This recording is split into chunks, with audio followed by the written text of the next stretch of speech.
guys, what's up? It's Mike here again. We're back with Mark II Bros. Took an extended break on the channel, but we're gonna start ramping things up a little bit here. We've got kind of a treat. This is a recent gun that I've kind of put together. This gun is the Springfield Range Officer Elite Operator in 9mm.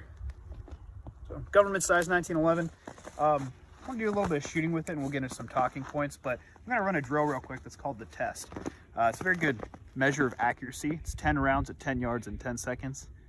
We kind of have it Bubba Fudded up here at our outdoor range, but we'll go ahead and run it. So it's from the holster. Go ahead and time me there. Yep.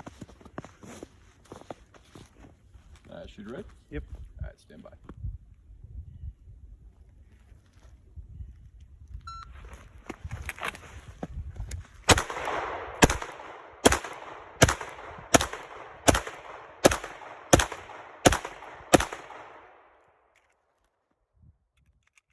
She's empty.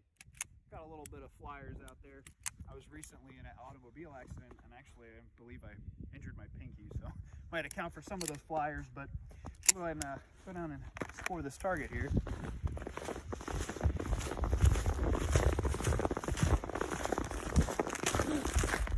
So it's graded on a scale of pretty much just subtracting. So a 7 ring will give you 7 points. So this will be a -3. Each round counts as 10. So we have 1, 2, 3, 4, 5, 6, 7, 8. So that's a 92. 92 out of 100. Not too bad. That's cold. That's my first shots for the day out here, and it's pretty cold and having an injured pinky. Kind of feel like it's not terrible. But yeah, let's get into some shooting with it. All right, guys, so this is obviously not the Springfield operator you're going to get out of the box. There's a couple add-ons that I've put on for my personal preference.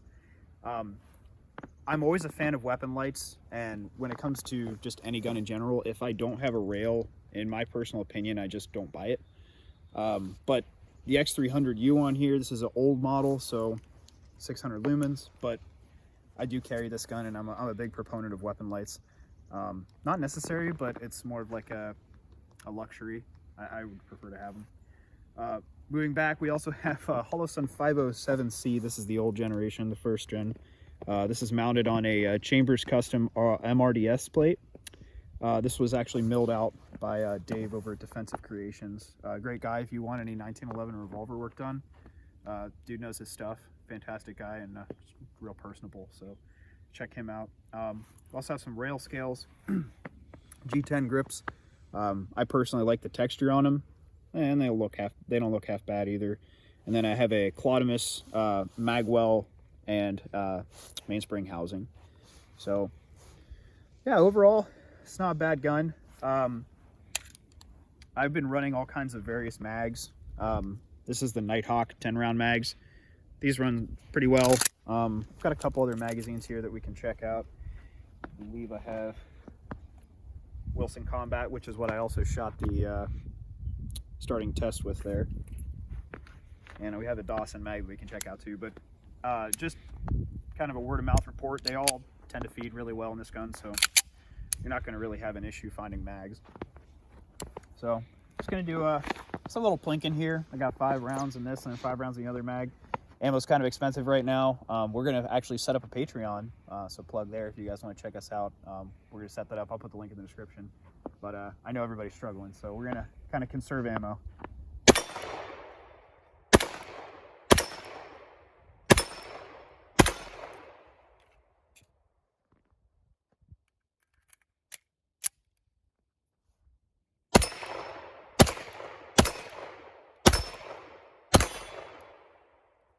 Goofy little reload from the pocket, but other than that, I mean, the gun just shoots phenomenal. Even having my hand a little bit not at 100% there, the recoil, felt recoil is very nice. I will say I did get this gun second hand, so I'm not entirely sure what recoil springs on here, but it does feel pretty light. I can't speak to actually if that's factory or not, but I'm going to try to see what different recoil springs work best in this, and I'll get some information back to you guys on that in an updated video. Alright guys, so I wanted to give you an idea of the holster and the setup that I'm running. Just for, reference sake. The belt I have is a Blue Alpha gear concealment. This is an OG belt, man. I bought this way back in the day before they had all the hype. I would still buy these. If I could, I would buy this belt if I needed to, but buy this belt again, but I don't need to. So I've been using this one since I pretty much conceal carry, so about 4 years now. And then I'm using the Filster Floodlight. You'll see that what's nice about this is it actually accommodates pretty much any X300 mounted handgun. So it fits this really well. And then I actually have some 5-hole, these are a tier 1 concealment holster, but these tier 1 concealment clips, I really like these clips, so I went ahead and put those on there. In terms of like just having this holster and like carrying it around, it's infinitely comfortable. It conceals really well, just like under, like a sweater I have on today. So just general use, it's a pretty good holster overall. I recommend them very highly. We're gonna do some practice from concealment drawing. I'm just gonna be shooting at this, it's like a B or C sized steel there. And we're gonna go ahead and get some reps in.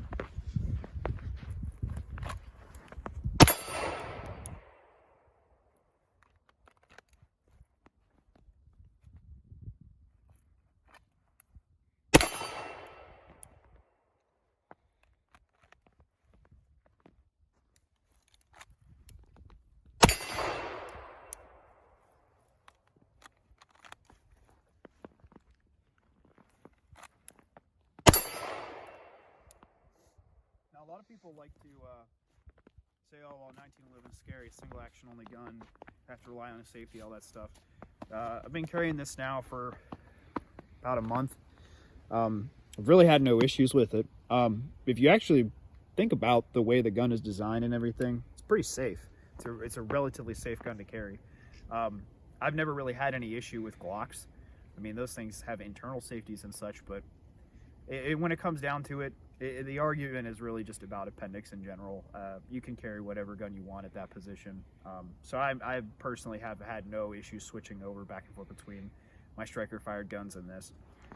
The one thing I do like about this is coming up here relatively soon in 2021, and pretty much in 2020 and a little bit before that, you're going to start seeing a resurgence of just single action only guns. I mean, the 2011 platform has been doing very well.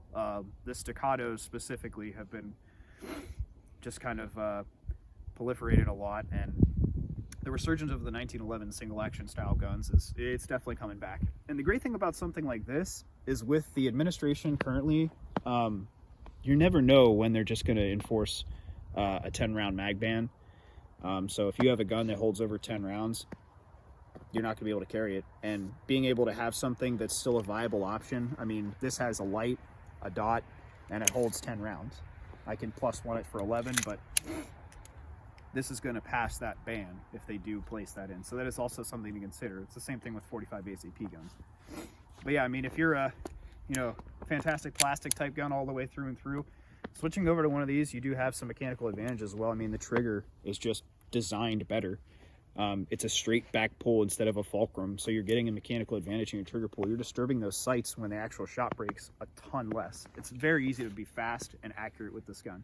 You can't beat just a good old 1911, and we've did plenty of reviews on those before in the past. So yeah, that's pretty much all I have to say about that. Let's take it to the table and we'll go over some of the features.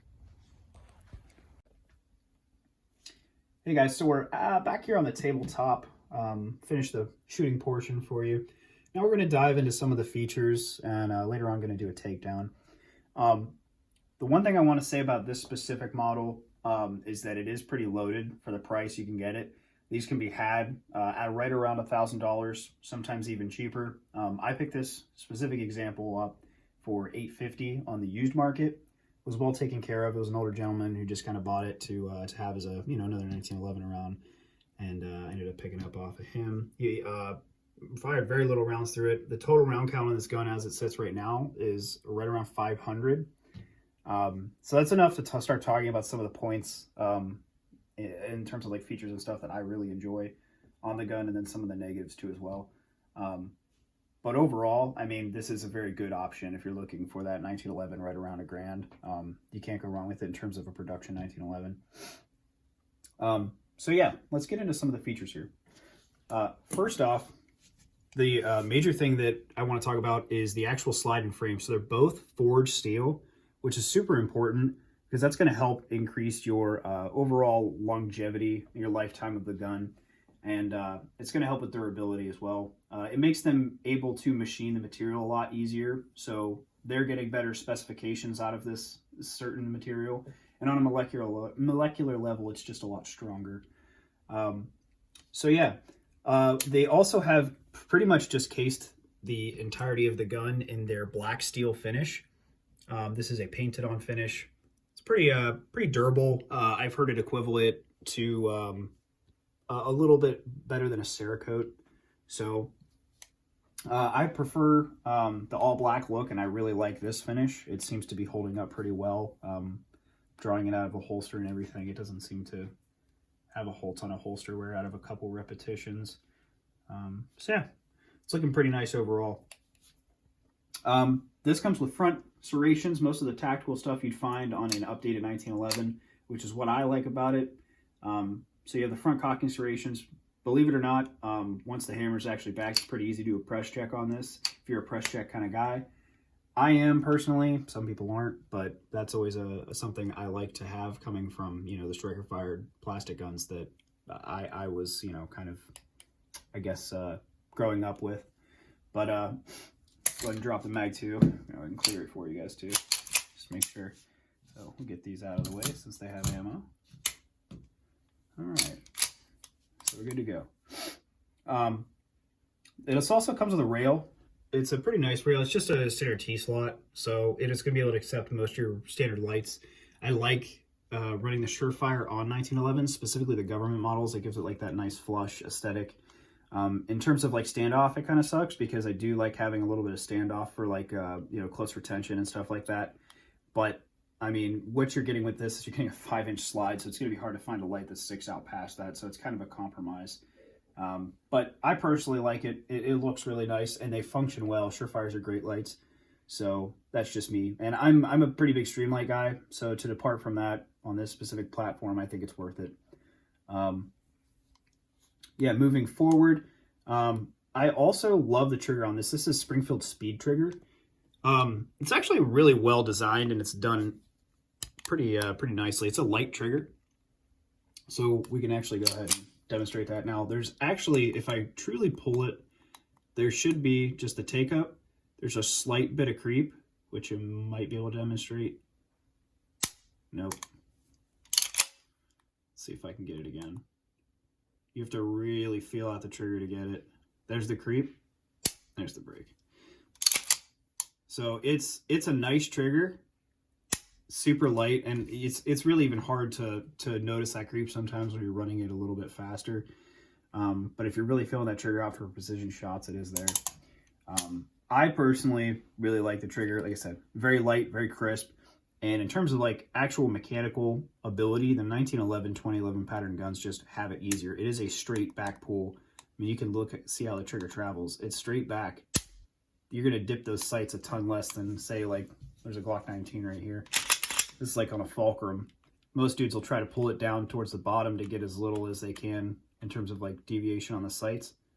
And that Fulcrum it's just really taxing to kind of keep the sight where it needs to be. So it is what it is, but I think the mechanical advantage of this trigger in specific is worth the price tag for a good, reliable running one.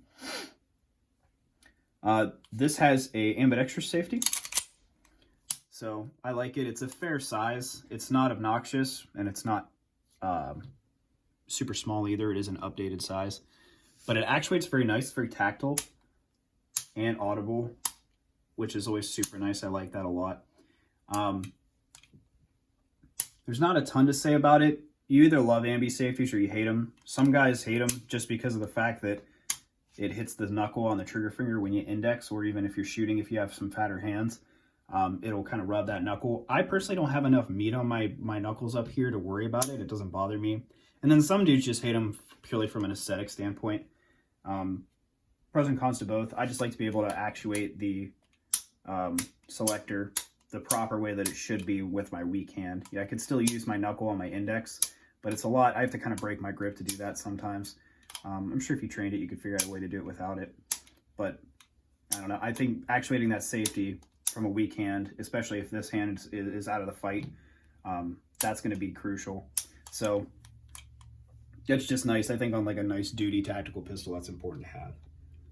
As far as the grip safety goes, it's very generous on the swell in the back. So I really have not had any issue with this engaging once I get a good grip. Even if your grip's a little wonky coming out of the holster, it'll still kind of let that. It's very generous with the palm swell there, so it'll let you pull that trigger with quite a bit of a lenience there. So I like it, and it's actually not super stiff on the return spring, and it kind of, there's not a lot of slop side to side, but there's not a lot of tension on it. I prefer that, honestly, when it comes to a grip safety. I don't want it to be super hard to depress because I need to be able to activate the gun and use it. So if you're getting a proper grip, or even just a little bit of an off grip, it should be able to fire, in my opinion. But that's just me. I think that's about it in terms of features. This one does not come with any texturing on the front strap of the grip here. That is not something that I enjoy. I personally would like to see something here, just to give a little bit of traction. But at the price point, you can't really argue with it because it has so many other features that they had to do something somewhere, and I guess that's what they opted to compromise for. This being a 9mm, it doesn't really bother me because the recoil pattern of 9mm is a lot less snappy and a lot more controllable overall to just run. So I haven't had an issue with this. But that being said, if you are looking to get one of these, you can update these in the future. Actually, the same gunsmith that mounted my optic, Dave at Defensive Creations, he'll be able to give you some texturing on the front if you do end up wanting to do something like that later on down the road. I'm probably going to take it to him and get something done, but that's just my 2 cents on it. In terms of like these RDS plates, so if you do get an MRDS plate from Chambers and do get it milled, this is probably one of the easiest and fastest ways to get a dot onto a 1911. There are some other systems out there, but they're mostly on higher end 1911s like the Nighthawks. And Trijicon has a plate as well that can be milled, but it takes a lot of time and a lot of effort on the gunsmith's part to be able to do that and fit that properly. The Chambers plate kind of solves that. It is quality controlled, so you're only going to have a couple smiths throughout the entire nation. They're going to be able to do it. But it's worth it in my opinion, and it's a great mounting solution. So you're going to also include your rear sight up there too. It does retain the rear sight in the front. So, but do note on the Springfield specifically, this rear sight is supposed to line up with some standard 1911 sights. On the Springfield, it's a little short, so you are going to have to update that front sight if you don't want a POI shift. This is actually who's shooting about 3 to 4 inches high at 5 yards. When I was measuring it last time, so I'm gonna have to do the equation and figure that out to get the proper front sight height to create a proper POI, or POA. But yeah, beyond that, I mean, it's probably one of the best sighting solutions you're gonna get, and just to be able to drop it on any 1911 is just phenomenal. So yeah, that's pretty much it. We're gonna go ahead and we can take this thing down now. All right, guys, so we're going to do a takedown on the... Wait, who the fuck wants double stack 45? We're talking about antiquated designs today. All right. Springfield operated takedown. We can go ahead and do this one. So it's a pretty simple process. The 1911 is a little bit more complicated than a Glock. There are some more parts to it, but overall it's not bad. So the first thing we're going to want to do, clear the weapon, obviously. Make sure it's safe. There's no magazine. I'm going to actually put the safety on. Helps with the takedown. So we're going to put it on the muzzle end up, and then you're going to go ahead and press this bushing plug. It's going to allow us to actually move the bushing. We're going to rotate that clockwise and then slowly allow the bushing to travel up. Slowly is a keyword. If you do remove your finger, you're probably going to throw this thing at an extremely high velocity. So be careful with that. At this point, some people like to leave the bushing on. I personally like to take it off. I don't think it's going to damage anything, but it's a little bit easier to get that slide release out of the barrel link. So now we're going to go ahead and take the safety off so I can move the slide to the rear. I'll line up the tip of the slide release that would ride in this slide normally, or in this cutout on the slide normally. We're going to put it with the first one, the smaller one. You can push from the other side on the little dimple there, and then you should be able to just pull out. Some of these are pretty tight. Mine's been taken down a couple times and cleaned, obviously. Oops. So it's not extremely tight. Yours might be. You might actually have to push it out. Just know that you won't typically have to beat on it. And then from here, we can actually go ahead and take the slide off of the frame. Just move it forward. Rotate it upside down. We can actually remove the guide rod and the spring itself. And then the barrel, we're going to make sure that the barrel link is pushed forward. Then we can push the barrel out the front of the slide. So now you have your slide, your barrel, recoil spring assembly, your bushing, which allows for the fitment on the slide release, your bushing plug, and your frame. So pretty much the way these operate, it's pretty simple. You're going to want to make sure you keep the closed end of your recoil spring onto this portion. You can see the other end of the recoil spring is opened. If you do that, you're going to actually get some digging into this piece, and that's going to deteriorate this over time. So make sure you put the close end in. That's a pretty common mistake when reassembling them. But yeah, I mean, other than that, it's pretty simple takedown. This is your basic field strip. No tools required, no special things needed. If you need to take the frame down, it's a little bit more invested, I guess, if you could call it that. There's a lot more parts that you're gonna have to invest a lot more time. So you remove the grip screws. The safeties will actually pry apart. You're gonna have to put it at a half position. I can demonstrate it, but it's kind of a whole other process. If you guys want to see that, I can actually do that. But for most situations, you're gonna just be field stripping to clean it. So beyond that, I probably wouldn't be venturing into it if you weren't well informed on 1911s. So, but yeah, it's pretty simple. So to put it back together, you go ahead, take your slide, place your barrel, make sure that barrel link is down so that it'll clear, and let that sit. And from here, I actually like to put the bushing on so that the barrel lines up. So what we're gonna do, little notch rides right down in the slide, so it'll be slightly canted. I guess if you're looking at it from the standard shooter view, it's slightly canted to the left there, and then you're going to go ahead and rotate that all the way clockwise to the right, and then it won't go any further. Now you're going to take your recoil spring assembly, the moon cut here, the radio cut there. You're actually going to put that down towards the barrel, feed your recoil spring through the slide there, let that sit. Now we can go ahead and start to reassemble it to the frame. So we can take this whole assembly, put it into the rails, and now once we get it back here, you can kind of see some of the parts and stuff moving in the hole there. You can see that the barrel link lines up and when it's not. So once it's lined up roughly about there, you can go ahead and take your slide release, put it through, and when you actually start to pull back, you can see that the barrel stays in place. That means that everything's lined up properly. We're going to actually take the slide release, line it up on this little notch. Now they do make, 10-8 makes a little tool to kind of help save your finish where you can depress this little plunger right here. But personally, I don't.